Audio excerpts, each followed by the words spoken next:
Capítulo 18. Riquezas inescrutables. A mí, que soy menos que el más pequeño de todos los santos, me fue dada esta gracia de anunciar entre los gentiles el evangelio de las inescrutables riquezas de Cristo. Efesios capítulo 3, versículo 8. Si viéramos este versículo por primera vez, creo que todos consideraríamos que es extraordinario, aun si no supiéramos quién lo escribió. Es extraordinario por las figuras de lenguaje tan audaces e impresionantes que usa, menos que el más pequeño de todos los santos. Inescrutables riquezas de Cristo. Estos son realmente pensamientos que respiran y palabras que arden. Pero el versículo es doblemente extraordinario cuando consideramos quién lo escribió. El autor fue nada menos que el gran apóstol de los gentiles, San Pablo, el líder de aquel pequeño y noble ejército de Cristo que dejó una profunda huella en la humanidad. Nadie nacido de mujer, excepto su Maestro Inmaculado, ha dejado una huella tan profunda, la cual permanece hasta hoy. Semejante frase de la pluma de semejante hombre demanda especial atención. Observemos atentamente este texto y notemos tres cosas. Primero, lo que Pablo dice de sí mismo. Dice: soy menos que el más pequeño de todos los santos. Segundo, lo que Pablo dice de su ministerio. Dice: me fue dada esta gracia de anunciar, predicar. Tercero, Pablo da a conocer el gran tema de su predicación. Lo llama las inescrutables riquezas de Cristo. Confío que algunos comentarios sobre cada uno de estos tres puntos ayuden a grabar todo el texto en la memoria, conciencia, corazón y mente de mis oyentes. Lo que Pablo dice de sí mismo. En primer lugar, notemos lo que Pablo dice de sí mismo. El lenguaje que utiliza es singularmente decisivo. El fundador de iglesias famosas, el escritor de 14 epístolas inspiradas, ¿cómo se describe? Veamos algunas de sus palabras. En nada he sido menos que aquellos grandes apóstoles. Segunda carta a los Corintios, capítulo 12, versículo 11. En trabajos más abundantes, en azotes sin número, en cárceles más, en peligro de muerte muchas veces. Segunda carta a los Corintios, capítulo 11, versículo 23. Estimo todas las cosas como pérdida. Lo he perdido todo y lo tengo por basura para ganar a Cristo. Filipenses capítulo 3, versículo 8. Porque para mí el vivir es Cristo y el morir es ganancia. Filipenses capítulo 1, versículo 21. Emplea un modo enfático, comparativo y superlativo. Soy menos que el más pequeño de todos los santos. ¿Qué pobre criatura ha de ser el más pequeño de los santos? No obstante, Pablo dice: soy menos que esa criatura. Sospecho que un lenguaje como este es casi ininteligible para muchos que profesan ser cristianos, tan ignorantes de la Biblia como de sus propios corazones. No pueden comprender lo que dice un santo cuando habla humildemente de sí mismo y de sus logros. Es una forma de hablar, dicen. No puede significar otra cosa que la época cuando Pablo daba sus primeros pasos en el Evangelio y comenzaba a servir a Cristo. Es tan cierto que el hombre natural no percibe las cosas que son del Espíritu de Dios. Primera carta a los Corintios, capítulo 2, versículo 14. Las oraciones, alabanzas, los conflictos, temores, esperanzas, gozos y aflicciones del cristiano auténtico y toda la experiencia del capítulo 7 de Romanos son locura para el hombre del mundo. Así como el ciego no puede juzgar un cuadro de un pintor famoso y un sordo no puede apreciar el Mesías de Händel, El inconverso no puede comprender totalmente la estimación humilde que tiene de sí mismo el apóstol. Pero podemos estar seguros de que lo que Pablo escribió realmente lo sintió en su corazón. El lenguaje de nuestro texto no es único. Otros pasajes lo exceden. A los filipenses les dice, no que lo haya alcanzado ya, ni que ya sea perfecto, sino que prosigo. A los corintios les afirma, porque yo soy el más pequeño de los apóstoles, que no soy digno de ser llamado apóstol. A Timoteo le asegura, Cristo Jesús vino al mundo para salvar a los pecadores, de los cuales yo soy el primero. A los romanos les exclama, miserable de mí, ¿quién me librará de este cuerpo de muerte? La realidad es que Pablo veía en lo más profundo de su corazón muchos más defectos y flaquezas de los que veía en ningún otro. Los ojos de su entendimiento estaban tan abiertos por el Espíritu Santo de Dios que detectaba un centenar de cosas malas en sí mismo. Otros hombres con marcada miopía jamás verían lo que San Pablo sí podía ver. En suma, poseyendo gran luz espiritual, tenía una percepción enorme de su propia corrupción natural, tanto que estaba revestido de humildad de pies a cabeza. Primera carta de Pedro, capítulo 5, versículo 5. Ahora bien, comprendamos claramente que una humildad como la de Pablo no era una característica únicamente del gran apóstol de los gentiles. Al contrario, es una característica principal de todos los santos más eminentes de Dios en todas las épocas. Cuanto mayor es la gracia que los hombres tienen en sus corazones, más profunda es la percepción de su pecado. Más luz arroja el Espíritu Santo en sus almas, mejor disciernen sus propias flaquezas, corrupciones y tinieblas. El alma muerta no siente ni ve nada. Con la vida viene una visión clara, una conciencia perspectiva y una sensibilidad espiritual. Observe las expresiones humildes de Abraham, Jacob, Job, David y Juan el Bautista, usadas al referirse a ellos mismos. Estudie las biografías de santos modernos como Bradford, Hooker, Baxter y Machen. Note las características que todos comparten. Todos sentían profundamente sus pecados. Los creyentes nuevos y todavía inmaduros, en el calor de su primer amor, pueden hablar de perfección si quieren. Los grandes santos en cada época de la historia eclesiástica, desde San Pablo hasta hoy, siempre han estado revestidos de humildad. Si alguno entre mis oyentes quiere ser salvo, sepa que los primeros pasos hacia el cielo son los de un profundo sentido del pecado y una opinión baja de sí mismos.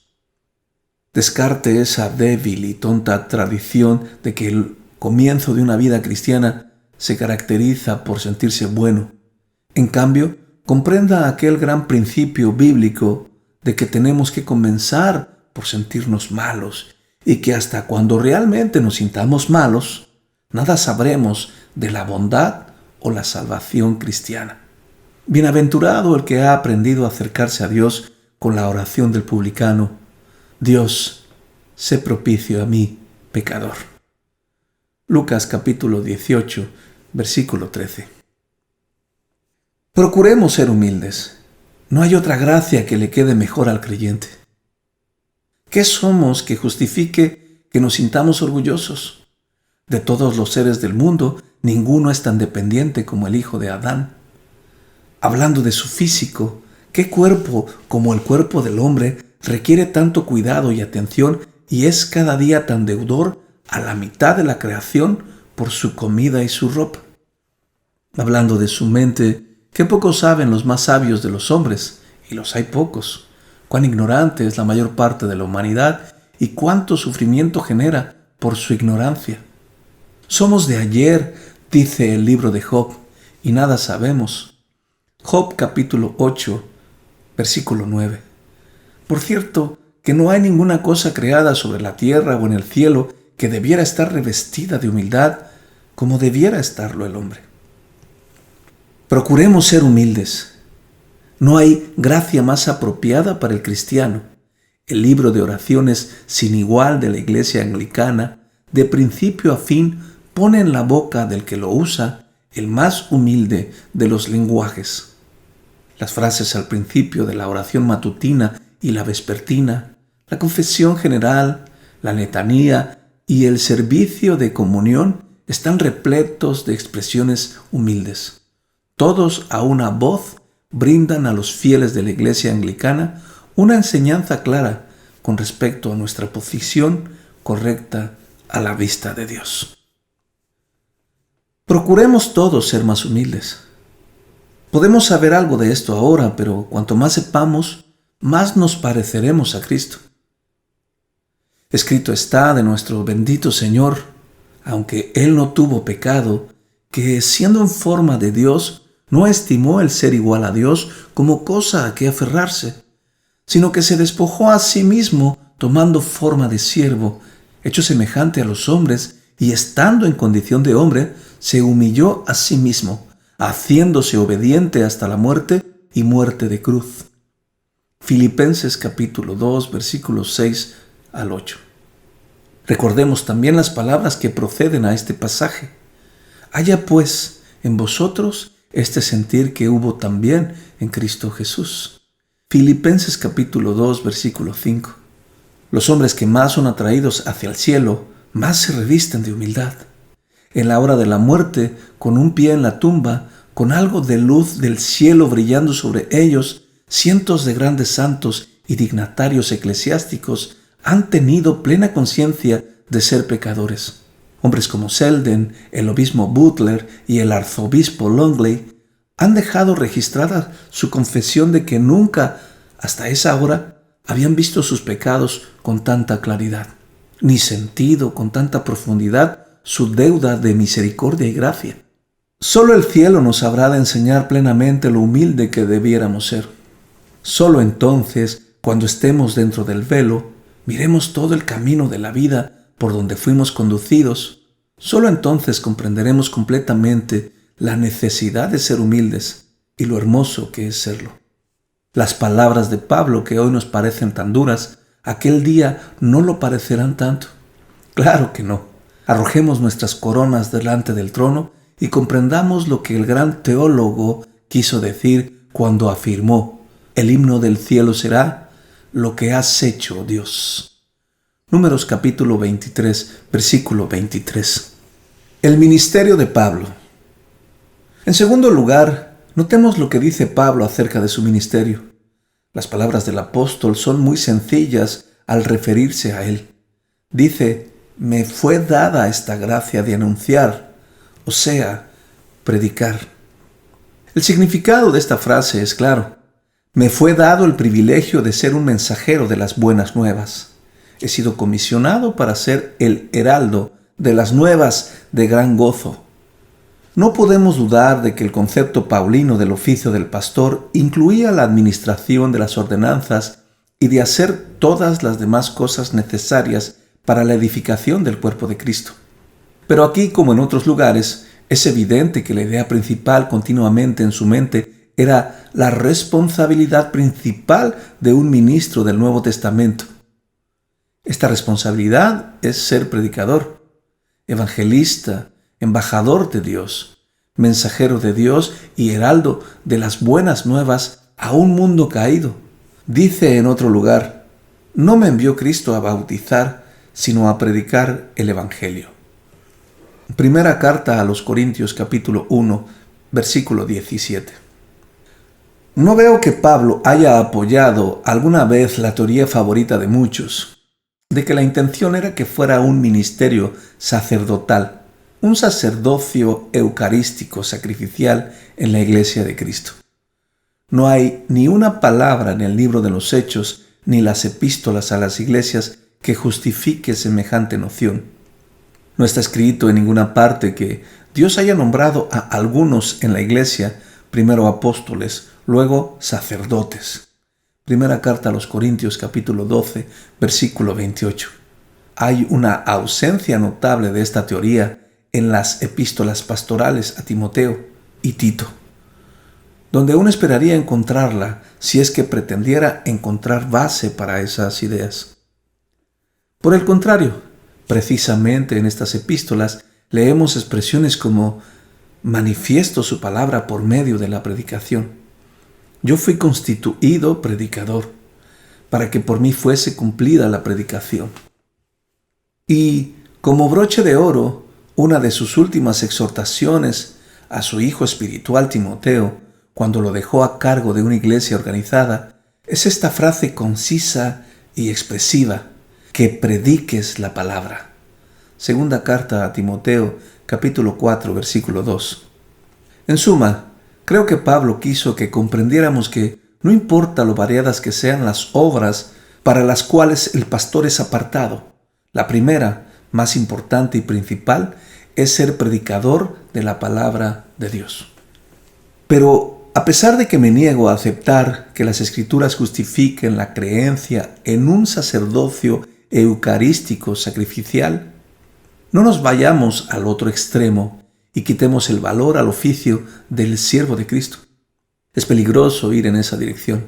Aferrémonos a ciertos principios firmes sobre el ministerio cristiano y no importa cuánto nos disguste el sacerdocio y las enseñanzas católicas romanas, no dejemos que nada nos tiente a dejar que estos principios se nos vayan de las manos. Hay un término medio sólido entre una idolatría oprobiosa del sacerdotalismo, creencia que enfatiza el poder de los sacerdotes como mediadores esenciales entre Dios y los hombres, por un lado, y una anarquía desordenada por el otro. El hecho de que no seamos papistas en este aspecto del ministerio no quiere decir que tenemos que ser cuáqueros o hermanos libres. Esto no era lo que Pablo tenía en mente. Para aprensión de muchos, los cuáqueros y los hermanos libres parecen ignorar totalmente el oficio pastoral. En primer lugar, grabemos bien en nuestra mente que el ministerio cristiano es una institución bíblica. No cansaré al oyente dándole citas bíblicas para dar prueba de lo que digo. Le recomiendo sencillamente lea las epístolas a Timoteo y a Tito y forme su propio criterio. A mi modo de ver, si estas epístolas no autorizan un ministerio, las palabras carecen de significado. Formemos un tribunal de las primeras personas sin prejuicios, inteligentes, sinceras y sin intereses creados, y sentémoslas con un Nuevo Testamento a la mano para que investiguen y analicen esta pregunta: ¿es el ministerio cristiano algo bíblico o no? No tengo ninguna duda de cuál sería el veredicto. En segundo lugar, grabemos bien en nuestra mente que el ministerio cristiano es una provisión sabia y útil de Dios. Asegura el mandamiento regular de las ordenanzas de Cristo y de los medios de gracia. Proporciona un mecanismo subyacente para promover el despertar de los pecadores y la edificación de los santos. La experiencia enseña que los asuntos de todos terminan siendo los asuntos de nadie. Y si esto es cierto en otros aspectos, no lo es menos en asuntos relacionados con la vida cristiana. Nuestro Dios es un Dios de orden. Obra a través de medios y no tenemos razón alguna para esperar que su causa se mantenga por medio de intervenciones milagrosas constantes, mientras sus siervos no hacen nada. Para que haya predicación de la palabra sin interrupción, además de la administración de las ordenanzas, no puede haber un plan mejor que la designación de una orden regular de hombres que se entregan totalmente a los negocios de Cristo. En tercer lugar, grabemos bien en nuestra mente que el ministerio cristiano es un privilegio honroso. Es un honor ser embajador de un rey. La persona designada a tal cargo es respetado y le es concedida inmunidad diplomática. Antes de la invención del telégrafo, era un honor y una distinción codiciada anunciar noticias como la victoria de Trafalgar y Waterloo. Cuánto más grande honor es ser embajador del Rey de Reyes y proclamar la buena noticia de la victoria obtenida en el Calvario. Segunda carta a los Corintios, capítulo 5, versículo 20. Servir directamente a tal Señor, anunciar semejante mensaje, sabiendo que los resultados de nuestra obra, si Dios la bendice, son eternos. Es, sin lugar a dudas, un privilegio. Otros pueden trabajar por una corona corruptible, en cambio, el siervo de Cristo por una incorruptible. Nunca un país está en peores condiciones como cuando los siervos de Cristo han causado que se ridiculice y desprecie su ministerio. Lo que dice Malaquías es tremendo. Os he hecho viles y bajos ante todo el pueblo, así como vosotros no habéis guardado mis caminos. Malaquías capítulo 2, versículo 9. Pero ya sea que los hombres escuchen o no, el puesto de un embajador fiel es honroso. Es digno de notar lo que dijo un anciano misionero a los 96 años en su lecho de muerte. Lo mejor de lo mejor que puede hacer el hombre es predicar el Evangelio. Concluyo esta parte de mi tema con el pedido ferviente de que todos los que oran no dejen de elevar sus súplicas y oraciones intercesoras por los siervos de Cristo. Que nunca falte una buena medida de ellas aquí y en el campo misionero, de modo que éstos se mantengan fieles en el Evangelio y santos en su diario vivir, y que tengan cuidado de sí mismos y de la doctrina. Primera carta a Timoteo capítulo 4, versículo 16. Recordemos que mientras nuestro ministerio es honroso, útil y bíblico, es también uno de profunda y dolorosa responsabilidad. Atendamos a las almas como quienes han de dar cuenta de ellas. Hebreos capítulo 13, versículo 17. Si las almas se pierden por nuestra infidelidad, su sangre será demandada de nuestra mano. Nuestra misión sería fácil si se tratara solo de leer los servicios, administrar las ordenanzas, usar vestimentas especiales, conducir una serie de ceremonias, ejercicios, gestos y posturas.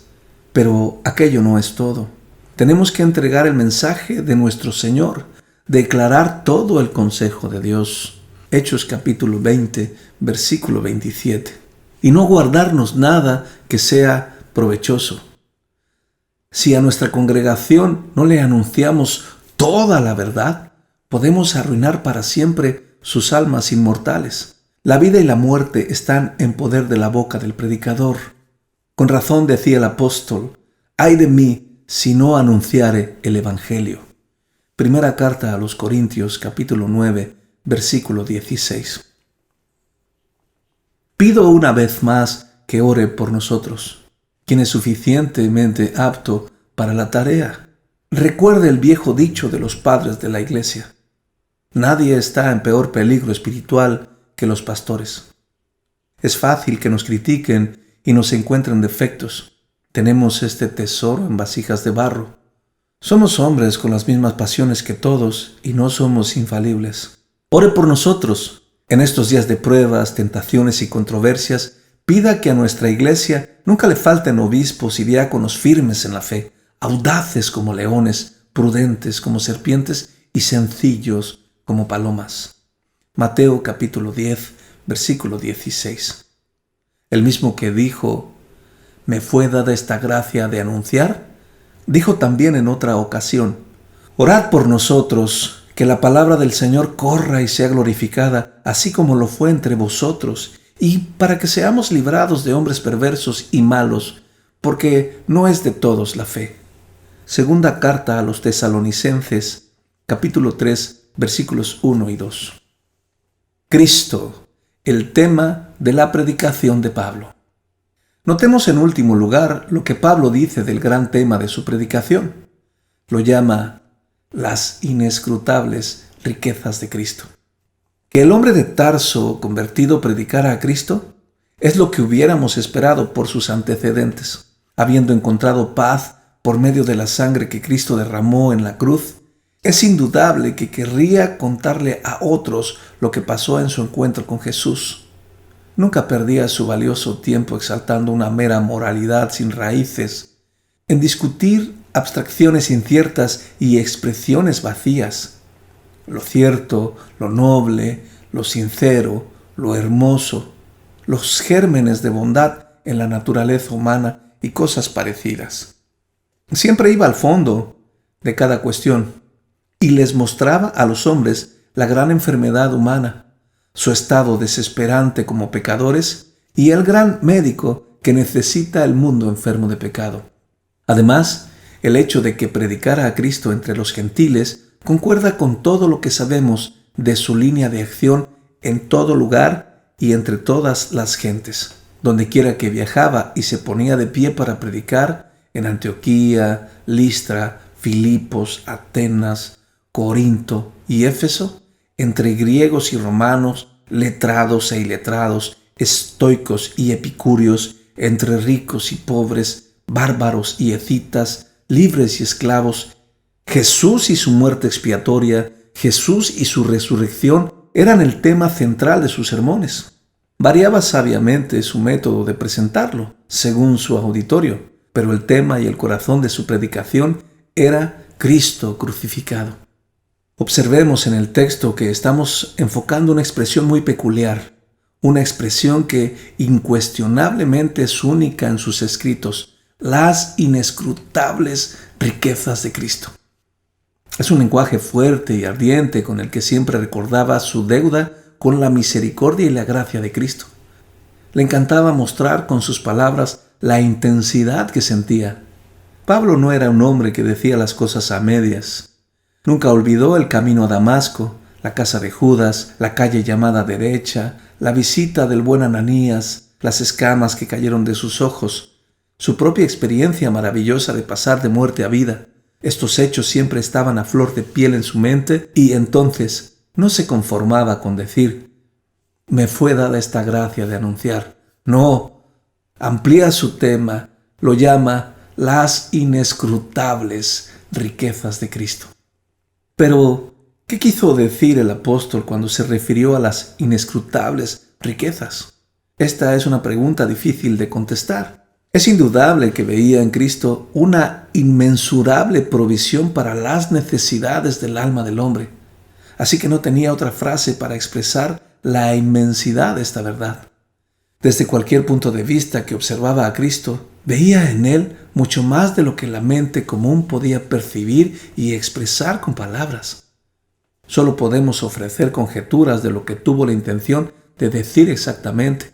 No obstante, puede ser provechoso determinar detalladamente algunas de las cosas que, con toda probabilidad, estaba pensando. Puede ser, tiene que ser, debiera ser provechoso. Después de todo, recordemos que estas riquezas de Cristo son bendiciones que usted y yo necesitamos hoy, tanto como las necesitaba Pablo. Y lo mejor de todo es que estas riquezas están reservadas en Cristo para usted y para mí, tanto como lo estuvieron hace más de 2000 años.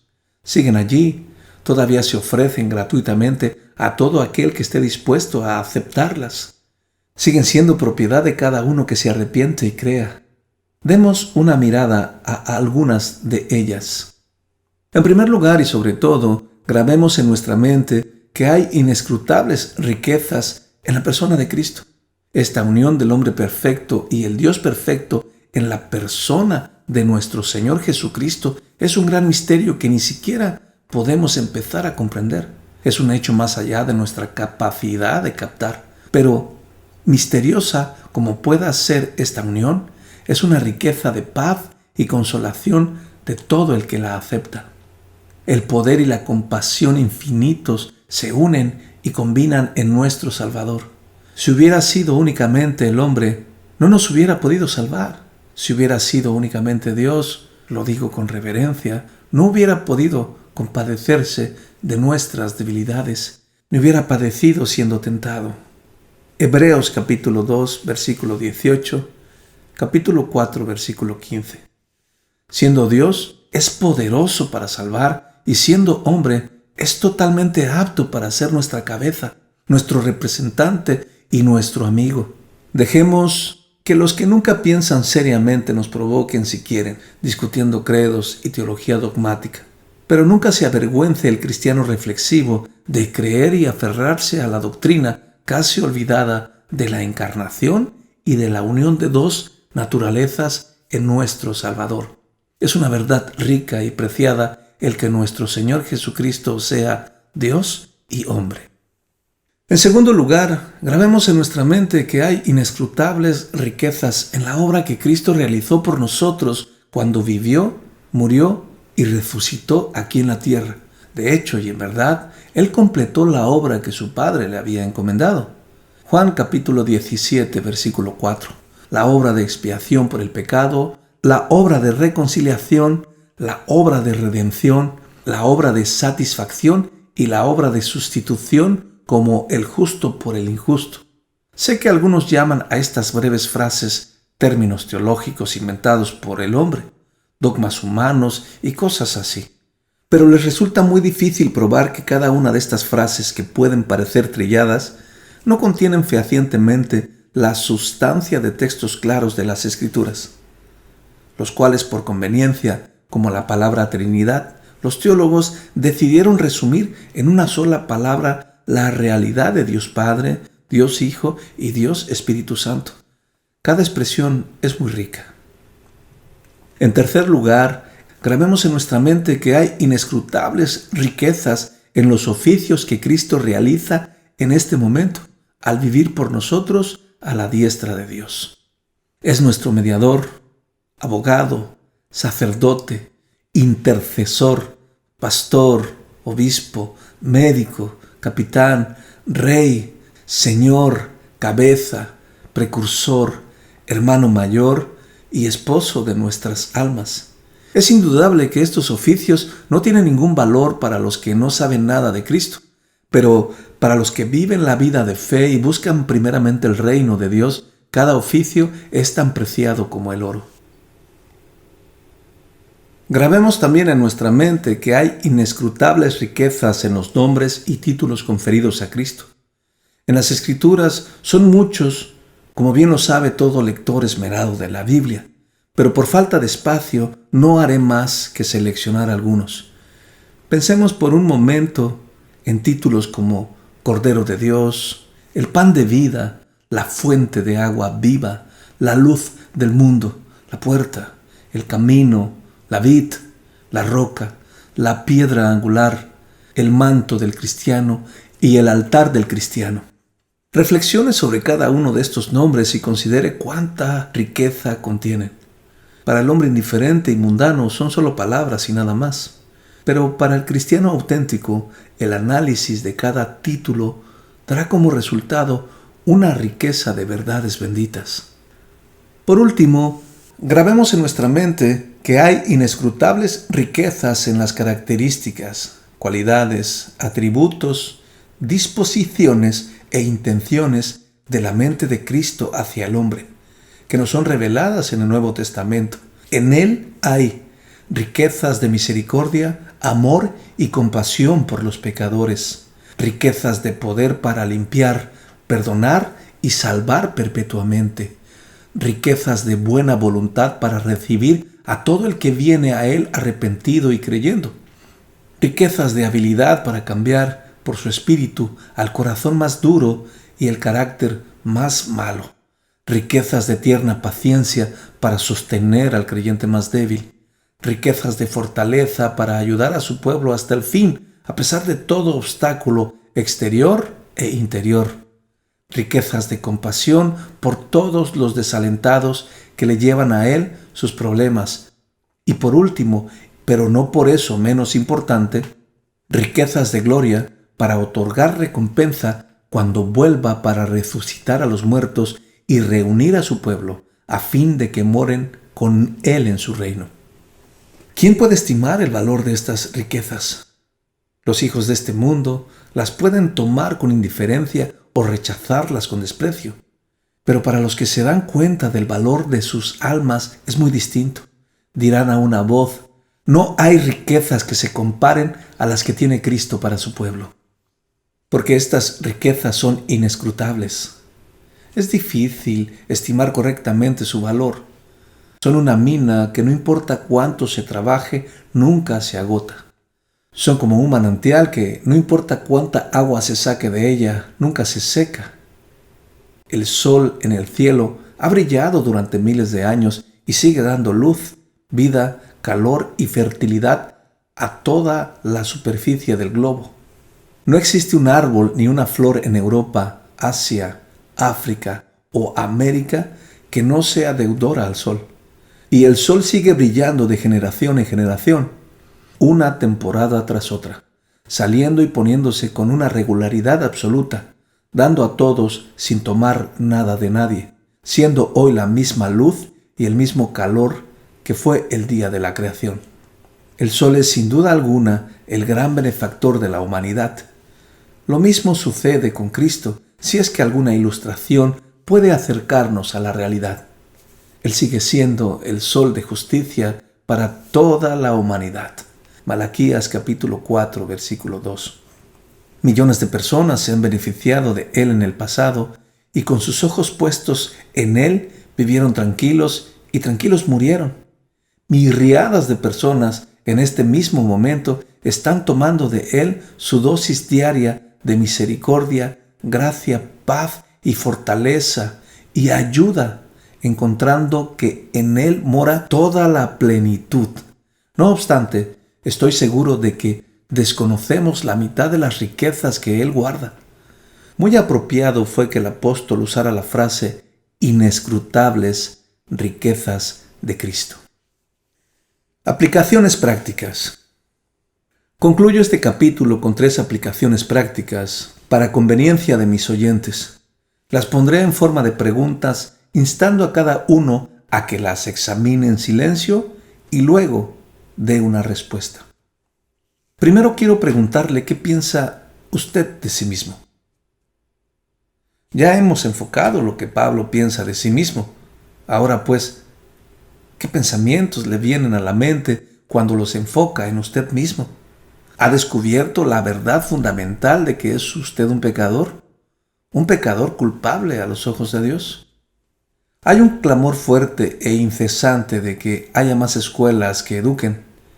Universalmente se deplora la ignorancia, pero dé por seguro que no hay una ignorancia tan común y dañina como el desconocimiento de nosotros mismos.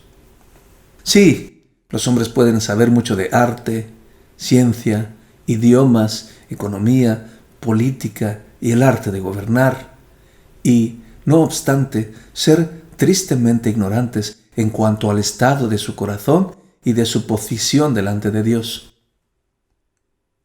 Tenga por seguro que este autoconocimiento es el primer paso hacia el cielo.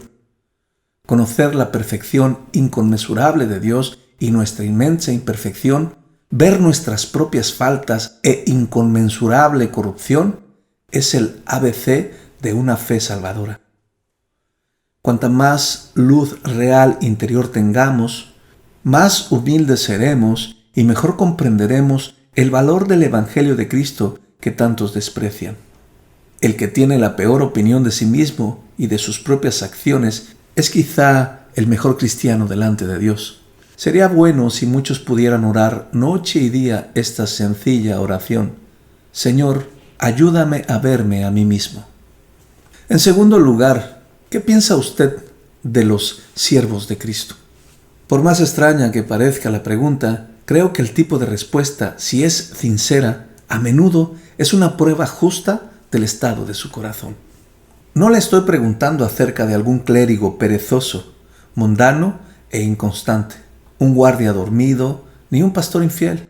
No, le pregunto acerca del siervo fiel de Cristo, quien expone honestamente el pecado y hace que nos remuerda la conciencia. Tenga cuidado cómo contesta la pregunta. En la actualidad, a demasiadas personas les gustan los pastores que profetizan cosas buenas y se abstienen de hablar del pecado. Prefieren a los predicadores que alimentan su orgullo y complacen su gusto intelectual. Les gusta oír a los que nunca hacen sonar una alarma ni les dicen nada de la ira que vendrá. Cuando Acab vio a Eliseo, le dijo: ¿Me has hallado, enemigo mío? Primer libro de Reyes, capítulo 21, versículo 20. Cuando a Acab le mencionaron al profeta Micaías, exclamó: «Le aborrezco, porque nunca me profetiza bien, sino solamente mal». Primer libro de Reyes, capítulo 22, versículo 8. Ay, en este siglo existen muchos como Acab. Les gusta el ministerio de un pastor que no les hace sentir incómodos ni los manda inquietos a casa. ¿Cómo es usted? Créame, el que más verdades le dice, mejor amigo es. Es una señal de impiedad en la iglesia cuando los testigos de Cristo son silenciados o perseguidos y los hombres aborrecen a los que los reprenden. Isaías capítulo 29, versículo 21. Fue un pronunciamiento solemne el del profeta al rey Amacías cuando dijo: «Yo sé que Dios ha decretado destruirte, porque has hecho esto y no obedeciste mi consejo». Segundo libro de Crónicas, capítulo 25, versículo 16. Por último, ¿qué piensa de Cristo mismo? ¿A sus ojos es grande o pequeño? ¿Ocupa el primer o segundo lugar en su estima? ¿Está Él delante o detrás de su iglesia, sus siervos y sus ordenanzas? ¿Dónde está en su corazón y en su mente? Al final de cuentas, esta es la pregunta más importante que puede haber.